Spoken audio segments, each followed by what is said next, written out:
When you receive your Ally One pouches, they will come equipped with a magnetic and height adjustable uniform cover and a tension adjustable tactical bungee with pull tab cover.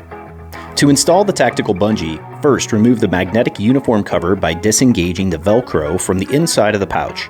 Set the uniform cover aside. Remove the molly stick from the back of the pouch and set it aside. The tactical bungee will have the Cordura pull tab attached as well as the cord lock. Remove the cord lock to begin installation of the tactical bungee. Begin by inserting the bungee through the front loops of the pouch. Next, thread the bungee through the opposite side of the Cordura pull tab.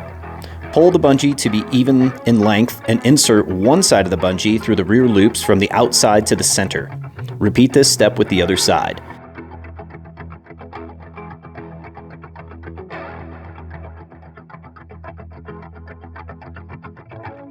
Insert the bungees to follow the back side of the pouch through the Powell's field on the back of the pouch. Insert each end of the bungee through the slit at the bottom of the pouch and then through the two holes at the bottom.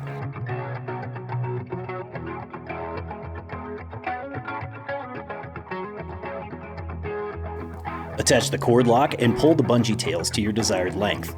To ensure the cord lock stays attached to the bungee tails, tie them into a knot. You can seal the bungee tails with a flame or epoxy.